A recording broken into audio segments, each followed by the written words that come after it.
Welcome back, everyone. I hope you're feeling satisfied after a great lunch and some great conversation as well. And now to keep the conversation going in the right direction, we have a very, very interesting masterclass and a session, of course, after lunch. I love the title of this. It's Geek Girls. So please welcome our Geek Girls, Goda Ramkumar, AVP Data Science Swiggy, Geeta Manjunath, founder and CEO, Niramai Health Analytics. And of course, moderating this session will be Ghazal Kalra, founder and CEO, Stealth Startup, and co-founder Rivigo, on various aspects of women in core tech. Come on, we can give a bigger round of applause to our women in tech, a very, very important platform.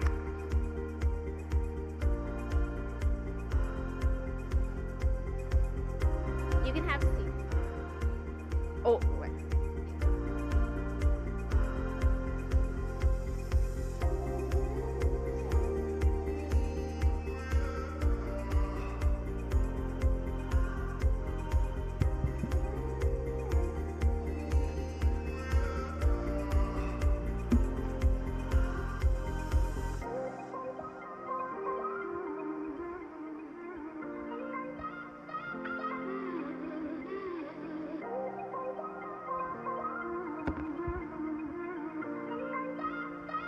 Paging for Pallavi, it's anyways hard to find women in tech and for a tech panel. On that, we start our Geek Girls panel.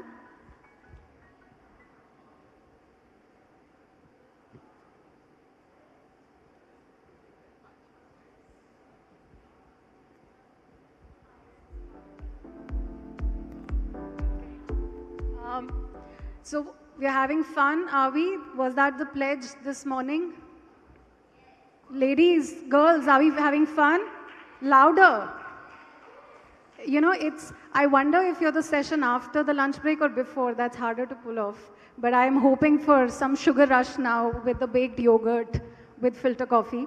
So to continue the pace of our discussions on no ceiling, or as we heard in the morning, nothing is impossible, we bring to you the Geek Girls panel, Women in Core Tech. I'll start by saying if boardrooms are lonely, they're lonelier for women. If entrepreneurship is lonely, it's even lonelier for women. And trust me when I say this, when you put technology, women, and core sciences, it doesn't get worse. So these truly are the women of metal you see here on this panel. Keshav and the team, we couldn't get through a list longer than 10 people, 10 women in tech who we could potentially invite for this panel. So that's how rare and few they are out there, and therefore I'm looking forward to hearing all your inspiring stories.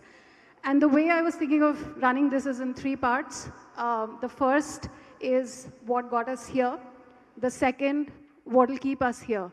And third, what will make us lead here. And I'll share some data and anecdotes. Of course, the data is abysmal. That will make you feel disappointed. But their stories will inspire you. So you walk out of this room feeling all charged up to build your careers and your startups in core tech. Okay, so let's start with these anecdotes that I picked up in this report by the ministry on STEM and STEM in India. And the first comment said, girls are often made to believe they are not smart enough for maths, or that boys and men have a natural affinity for the field. In my physics department, out of 100 people, only 22% are women. Having women in physics is difficult. We have been discouraged since early times. Or this morning when we heard Kritika say that her mother barely got through high school, and her uncle went through postgrad because her mother was told that this is just enough math you need to learn to calculate the grocery bill at home. On that note, are women wired differently to not understand maths and sciences? Definitely not. You have at least many of us here in this room outside. So it's great to be here, and thank you, Yourstory and Kalari, for creating this platform. I think it's amazing, and I just realized I don't know so many people. It just says that we don't have such forums again. So I'm Geeta. Just to answer your comment, or was that like a sarcasm, I know. I think the journey and this bias starts at home, as you also said. And for me, particularly, if I have to relate to my story, I think my parents, were great. Like, they never ever made me feel that I should not do maths, sciences. Particularly, my father was like, from the beginning, I used to open up anything that's in front of me and say, like, how does this radio work? How does this sort of TV work? And so on and so forth. So he always supported that inquisitiveness in the mind. And also, when I was this Barbie thing, when I got into, like, the engineering and medicine both, lots of people were saying, oh, medicine is for, like, girls. You have to choose it, and it's so difficult to get a seat in the, like, at that time in Bangalore, right? Bangalore Medical College and all that. But my father just said, like, what do you think you want to do and what do you love doing it? And I was very clear, I want to continue to do math and science and things like that. So I, of course, chose engineering from that side. It's a different story that I'm back into the circle of where medical and engineering meets. But I think parents play a very, very huge role in creating the bias or making you not feel the bias, if at all it is there. And definitely, I remember that particular instance where I used to have so many of my relatives come in and say, and then after that, yes, it has been a lonely journey quite a bit, also at HP, only tech architect, in the whole room and everywhere, right? It's been that way, but you just have to forget the gender and be the person in you and just do what you love the most, and rest will happen, I guess. Actually, if I think about it, I think throughout my school, all my math teachers have been women, right? So if you're definitely learning math from women, this is not true. And in my 12th, I got a certificate for getting full in math. Applause for that. And I think during my childhood, it was a role reversal in my house because as soon as I was born, my mom was bedridden. And my dad is the one who used to cook in the kitchen and pack my dabbas to school. So I've definitely seen all the role reversals happening, and if she had studied medicine, she would have realized that's not true. We are not, the nerves are not, biased towards not having math. Thanks, Ghazal, for putting that question. I don't think anybody here in the audience or anyone would be nodding with a yes to that question. Very clearly, we see the school results, we see the participation of women in the engineering colleges now, the number is growing. If you look at school results, always girls performing better. But I think there is merit in, saying that as we keep moving up, in our career, in our journey, we see that the number keeps tapering down. You mentioned that you have had multiple lonely journeys. So I don't know what is the real reason behind it. I think a lot of it is in our heads as women. We start kind of, choosing different fields. We get maybe influenced by the narrative that we are hearing around us. Maybe in our childhood, our parents taught us differently, but as we hear more narratives, we start believing them. And therefore, somewhere the career choices happen. And I'm just taking example from the company that I run. We have a huge focus on gender diversity. I've been championing it myself, like a lot of women founders would do here. Surprisingly, our tech team till at least last year was all men. I tried hard and even put it to the extent that we have a referral bonus policy where if you refer a woman, you will get double the bonus of what you get when you refer a man colleague. But even despite all of that, the problem that everybody came back with was, where are the women? Somehow they are not joining either startups or tech jobs. So there is a clear gap there, and I think there is a serious question in front of us. Now we have 6 to 7 women in a 50-odd member team, so that's a great win. We're still far away from making it 50-50. But I think that question is valid, that women in tech is becoming a challenge, as a talent to hire. Maybe they take up jobs which are not tech-oriented, and the number is fairly low compared to what it should have been given the the, the numbers that we see in schools and colleges. In careers, in jobs, we are seeing much fewer women. So that's a real challenge, I would say. Right. Actually, that would be a good segue into the next part, but what both of you said, there is something in our childhood about our parents and the environment that was created around us that had such a huge role to play in us growing up without any biases. And, it's interesting that I have a 4-year-old girl toddler, and her nanny recently told me, because she just came back from a play date, and I said, what were they playing? And she said, Office. And I grew up playing Ghar Ghar. So, if you are women who are raising, daughters, or if you see daughters around you, avoid getting kitchen sets or makeup kits for birthdays. I put a disclaimer on the birthday invite, only STEM toys and books. And it's okay, you ruffle a few feathers, but it is absolutely you who will have the most impact on how your daughters are raised. Okay, that's a good segue into the next, which is, now that you graduated as an engineer, what then? And there is absolutely abysmal data which says that even though India has about 40% women as graduating as engineers, only 10% show up in jobs, and less than 14% show up as researchers. Why such a leaky funnel? Where are women disappearing after they graduate as engineers? And what can companies do today, not someday, to change that?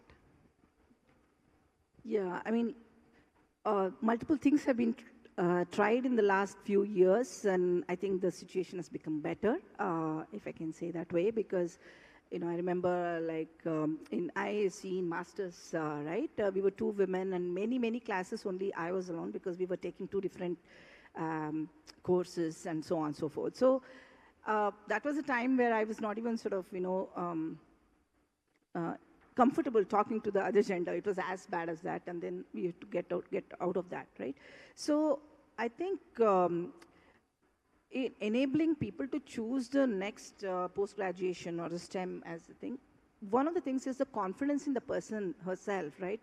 To be able to say that, yes, I will take it, I will be able to, crack it in whatever form it is. That is one. Second thing is the aptitude, in the sense like the interest and aptitude and passion, passion for science. Assuming that there is this passion for science, and you let your daughter, you said it very nicely, to actually choose what she likes. That is one aspect of it. Second aspect, I feel, is also about, let's say, in a company, right? There are several tasks that are there, and if a person has to sort of move on and do some more challenging jobs, typically, we get to this thing like, okay, there are 3 people, and maybe she will not be able to pick up, maybe she'll not be able to stretch. There is that sort of a doubt that usually comes. And so what my suggestion to most girls is that you don't assume that your manager knows that you can do it. Don't assume that the manager knows that you can stretch it, right? You many times have to be explicit about it. I remember, in CDAC, I was immediately, that was my first job after topping IAC. Being a gold medalist, they put me in a testing team directly. And then I thought I was learning. I learned for 1 year, and then I realized I went to my manager and said, I can do more. But then nothing happened. I quit my job and actually went to another, I got another job, basically. And then they called me back and said, oh, why? Because I said, that's a more development kind of role, and that was more research. Oh, I didn't know you wanted to do, and I was going for a lower salary. It was so silly, actually. But anyway, so that was what was I was doing. Then I had to go out and, tell them that I can do it, and please give me a better job. Otherwise, I'm going to find a place where I can contribute what I think I can do, right? And obviously, it's maybe not usually done. I retracted my resignation, and they actually gave me a very, very beautiful, role of leading the whole project, research project. So it's just that you have to be explicit. You have to be, you have to ask for it in some cases, and you don't have to shy away from it. It's just you're asking to contribute more, right? That's one thing that I think most women shy away from doing it, and that needs to be done as well. And as managers, same way, if possible, try to treat everybody as like without gender, and then figure out who has contributed and who can actually, be given more, tasks and challenging opportunities, right? So that as managers, we have to do ourselves.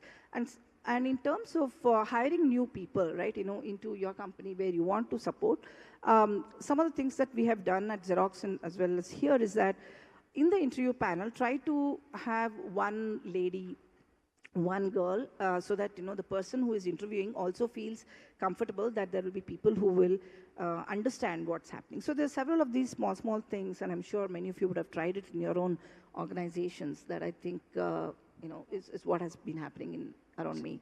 Just a quick, because we connected before, so she has actually the reverse problem. For her, male engineers are a diversity hire. So it's more of a woman-led and tech team. And I want to ask how much of the fact that you are a woman technology founder of this, your venture, played a role for you to even start getting in more candidates as to interview and also to be able to retain them, because we discussed when they wanted to step back, you were able to have the conversation and convince them to stay. Yeah, I think that it's true that many times we are looking at diversity as male candidates, particularly when we had the CXXO level thing. And one thing that happens is that most of my team will have at least one or two female candidates. While I don't look for only female candidates, when a female resume comes in, I'm as comfortable or more comfortable, taking them to the next level. Obviously, if they answer all the interview questions well and they've done well, all being equal, right? And most of you, all of us are actually pretty good. So that's sort of the thing, right? So basically, you'll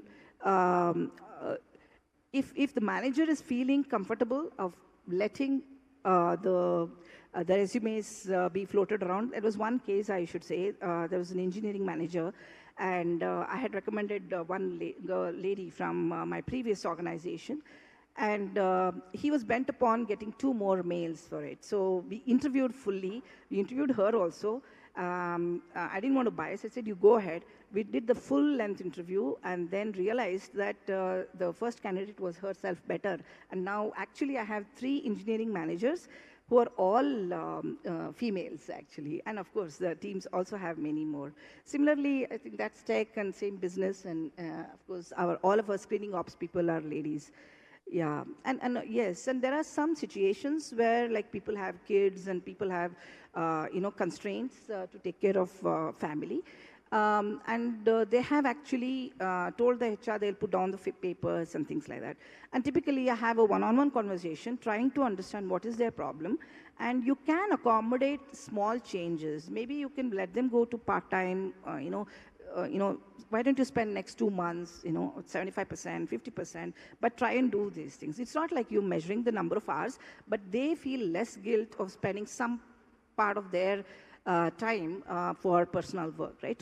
Things like that. We have done many, I think I've stopped many girls from quitting for sure. And I feel good about it. And all you need to do is have that heart-to-heart conversation to see what can you adjust within. And all of them are super performers, no limit, low people, yeah. Actually, she spoke about the partial salary, and when I had my baby, this policy was not there in my company. And I went to and I was going through that guilt that I'm not able to give my 100% to my job. So I went to the head of the site and said, why don't you have this policy, pay me half the salary, I'll work half the time, till I'm able to kind of fully manage it, and that policy was introduced, right? I think that's what I think companies can do.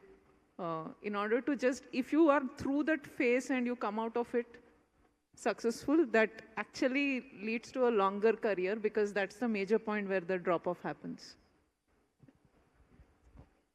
Yeah, so I think, very rightly pointed out how women are more stable, and once you invest in them, they are able to, transform. And we have in our leadership team at VP level, CXO level, a lot of women. And it's actually, 50% led by women as a company that we are building. One of the things that I think what we are trying to do is, not really look at gender as the core of that individual. And therefore, what that means is that can we create an equal environment for everybody, whether it is a male, female, or there are other kinds of biases that exist in society, and how can we really not put that as a lens? I think once that is out of the way of the hiring process, what is important then is, how do we make it conducive for everybody? So if there is a woman, do we have, a creche for their kids, do we have flexible working timings? And most of these global organizations, I have worked in such, and we've had very good facilities for women. There's a lactation room, there is a creche, all those availabilities. But as you're building a startup, can you really put focus, even, from the beginning, to make sure that you are creating that kind of an atmosphere where everyone can thrive and survive? And I think that requires conscious effort. One of my very key VPs in the team, she's heading the entire operations, and she's been the 5th person in the company and still with us and doing very well. Started as a manager, now leading the entire operations for us. Brilliant person, and she went through a hard time during, her pregnancy, and as she was delivering the baby, we had to really figure out, to give her a cab service, to make sure, when initial days of the pregnancy, she can come down to office. We created a creche, and that actually got us all started together to build those facilities through which people can bring their kids to work and actually perform as the way they would in the absence of any of this. The other thing, I think, I'm a part of this fellowship, and last week I was in a discussion with a group of people from very accomplished backgrounds, and we were discussing that if you see, these kind of biases exist, let us say against women, against minorities, or all sort of things, how far are you willing to make the effort to have them included, right? So as leaders, you spoke about your journey, Goda, where you actually, went out and talked to your manager, and they could create a facilitative environment for you. As leaders or as employers, as managers, I think the question is, are we really willing to really, go all the way to make sure we create a space such that we are okay with a short-term inefficiency if required to create a longer-term value? And I'll try to share this with an example. If, for example, in our tech team, the part that I was sharing earlier, if we don't have sufficient women, can we go to the colleges and create a quota for them and say, okay, I'm going to keep this position vacant, but make sure that we only have women for it? There'll be backlash. There'll be a lot of stuff coming from the, other colleagues in office. But are you really ready to really put that effort and put your money where your mouth is to say that I'm going to create that kind of a conducive environment? I'm going to make sure that these positions, we need that 50% gender diversity, but can we go to colleges and fill these positions from perhaps early stage career women and not experienced male colleagues, and therefore there'll be a short-term, pain in terms of training them and investing in them. But in the longer term, let's say in a few months from now, they will all maybe be at an equal level to perform, right?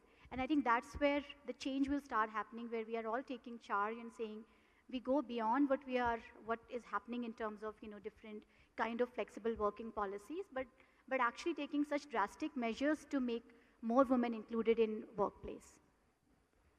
Super, thank you. The third part of the discussion, what will make us lead here? If you look at the data, less than 1% of the women founders and CEOs of tech companies across the globe are women. Are we just diversity candidates in somebody's portfolio? Are we diversity hires in organizations? Or are we really here to excel and, make a mark not just for ourselves, but make it also easier for the generations that follow? And I always feel that I have found women very quickly deciding to quit or settle in their careers rather than raise their hand and take the tougher path and excel and continue on the path of the ambition that they had. And what is it? So if you are a woman sitting in this group of audience, if you're building in tech, if you are somebody who's working in a tech startup and life is not easy, What's your advice to them? I think the first and most important point is you wanting it so much. Because when you want it is when your surroundings will respond to you. At least I see that there is this notion built in the society of what a good wife is, what a good daughter-in-law is, what a good mom is. And you try to stick to that notion and always questioning yourself that I'm not good at all of this.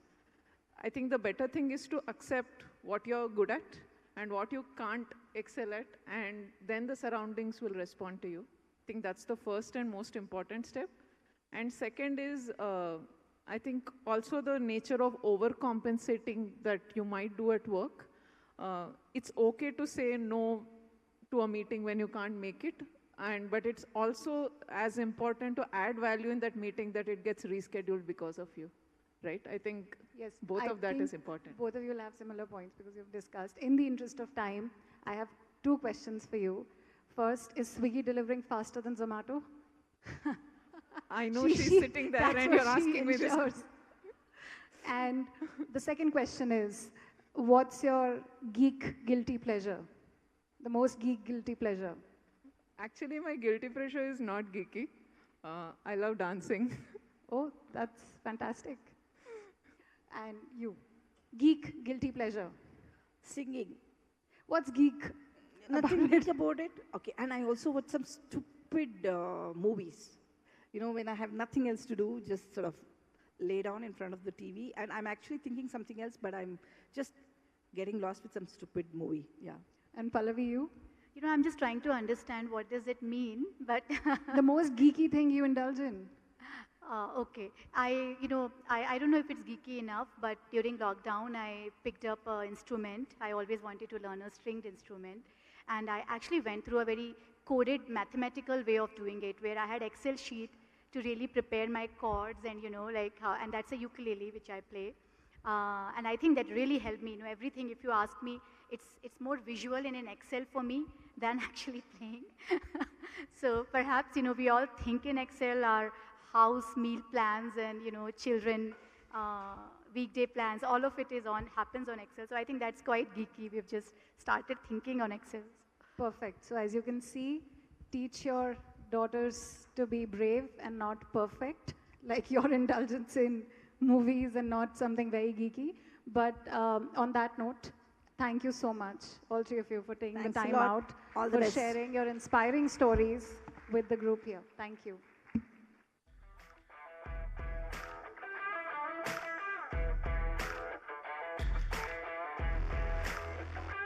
I love that line, your surroundings will respond when you want it hard enough. I think that resonated with a lot of people in the room. And also music and maths.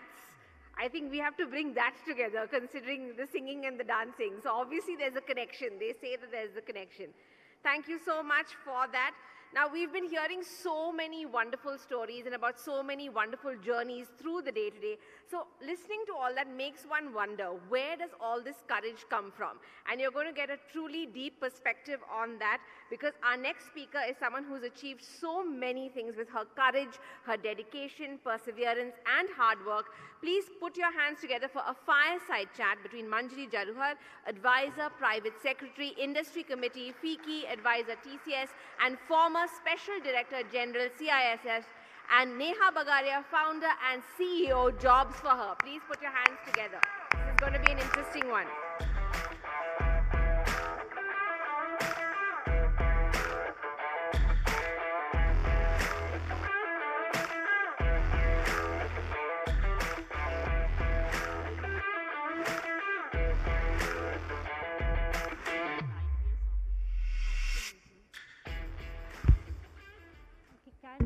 Is our mic on? Can you all hear me fine? Great. I don't know if you can take that. So I think it's been a day of a lot of inspiration and motivation, and I have to applaud, of course, the CXXO team for putting it together, because today, at this moment, are we not going to just hear from a woman who's carved a first, or in so many different ways, but in such a tough area, which is the first female IPS officer of Bihar. And I couldn't be more excited to to be having this chat with you. In fact, I asked her, how can I refer to you? How do I address you? I can't call you Manjari. Should I call you Mrs. Jaruhar? And she said, no, just call me Manjari. You look young. Isn't that what you young people do now? And I said, no, I will call you Madam Sir. So, and we will get to why I decided to call her Madam Sir. But, Madam Sir, if you can first of all tell us a little bit about how this journey started. I mean, is this something that you had always planned? That, when I grew up, like as a little girl, would you dress up in police officer outfits and say, when I grow up, I'm going to become a police officer? Or is this something that evolved over time? Thank you so much. Thank you so much for having me here. And I've been here since morning and I've been listening to all the people in the corporate sector, executives talking about their experiences. But let me tell you at the outset that my experiences are totally different. I am a bureaucrat and a bureaucrat from Bihar. So I moved on and I worked for a number of years in the government of India. But my experiences are really totally different from what you would have seen and done in your careers. So your first question, Neha, is very interesting. I began with a very, very sheltered life. I was the eldest of 3 daughters with a very young brother. So my parents' first concern was to groom us for getting married. So I went to a convent school. I was taught embroidery. I was taught stitching, cooking. My mother made sure that my grades were very good. And all this was only to get a good husband. It was never that, I was taught all these things to take up a job. It was always that, if you study well and you am groomed properly, and I learn all the jobs a housewife is supposed to do, I will find a good husband. So this is the way my life started.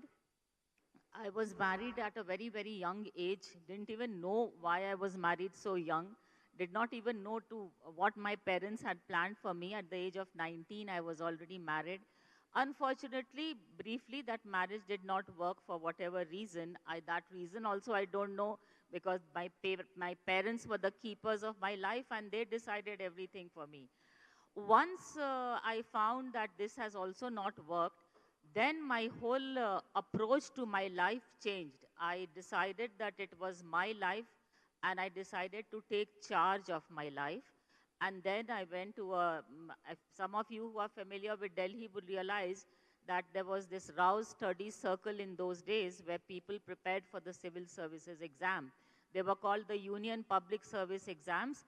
I went there and I cut off my links with everything in Bihar. I didn't think that it was worth studying there anymore. And I equipped myself, studied there, got coached and qualified for the IPS in 1976, when perhaps many of you may not even have been born. So that is my story. 1976, I joined the IPS, but I never was groomed for this job. So it was really a shock to the family and also a shock to me that I had qualified for the IPS. So, but what inspired you? Like, who were your early influencers or early enablers that actually gave you this courage to take such a bold step and a bold decision? I was always a very good student and spent my early life with my grandparents. So my grandfather would always tell me that you must take these exams. And off and on, he would very often talk about it. Plus, in my family, there were many people who had qualified for the civil services. I had IAS, IPS, and ICS people as role models. And I realized that at that point of time, that was the treasured job, a very respected job. And I thought, why not? Why not try my hand at this? It was a competitive job, highly competitive. So them as role model before me, I decided to take up this job. So let's talk a little bit about some big moments in that career of yours. What were some instances or experiences that made you realize that you are on the right path? I would just like to read a short extract from my book. I have, after 12 years of retirement, I have been working continuously. Post-retirement, I have written my book. So people keep asking me why I wrote my book. That is a different story. But I'll just read a short extract from the book.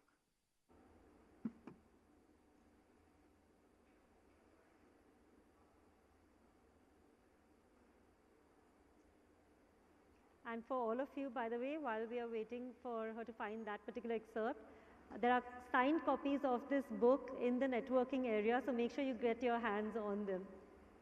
But yes, let's hear from Madam Sir. This is a typical case of our times, very popular. Not a popular set, but it was a very common occurrence when I was still working in the district. This is my first charge.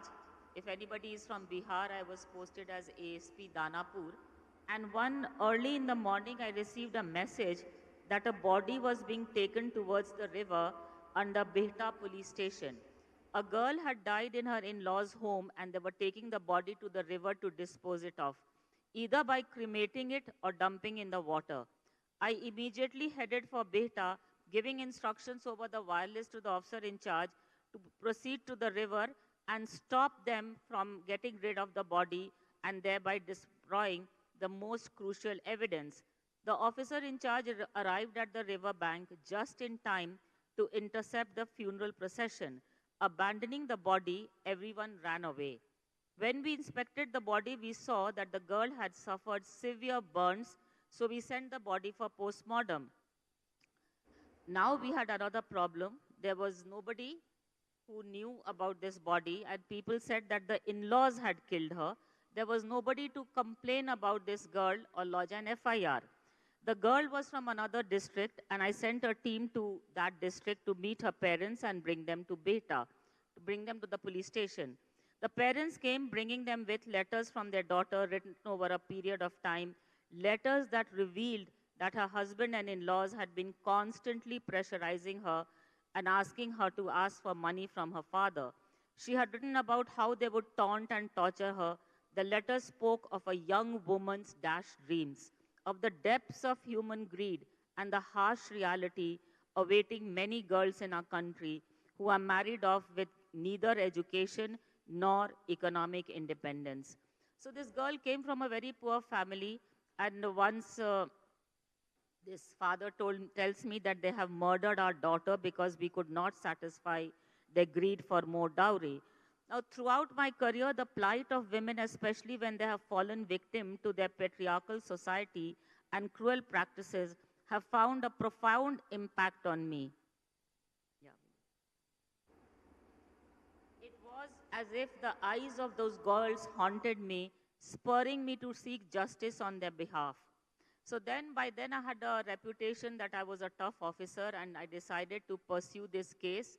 An FIR was registered and the parents went back satisfied that the police would be taking all the steps in this case and they will get some justice.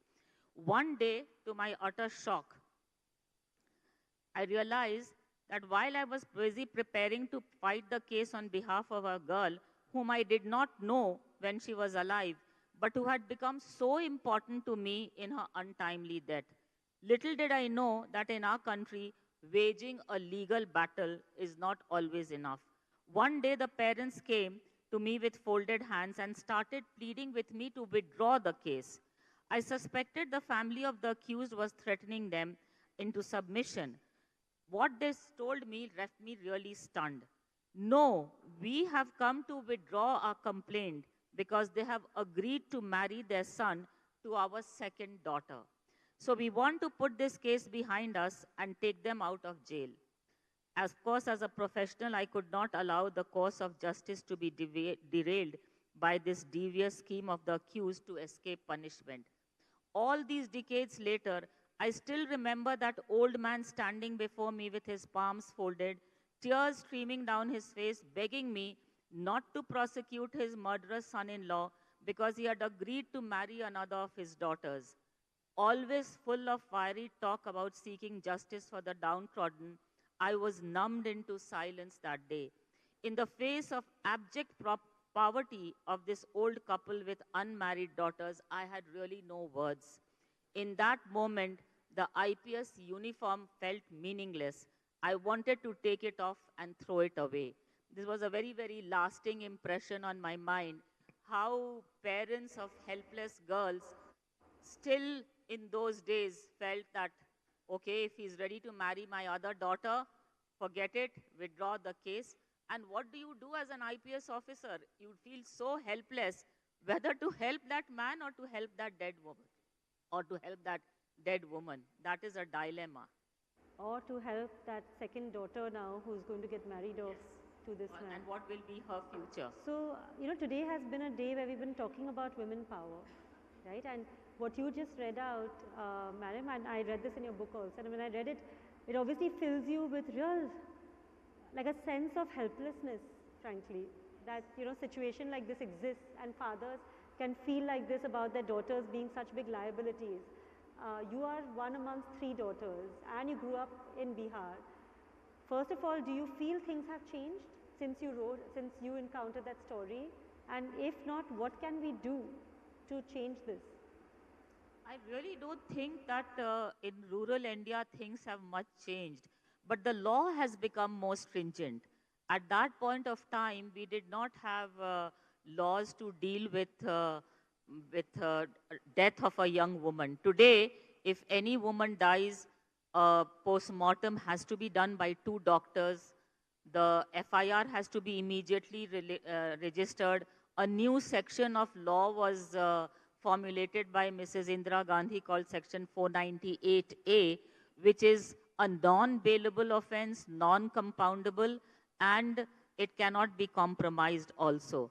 So these cases, this law has had a lot of impact, and it has given some relief to women, but it's a relief only after she has suffered.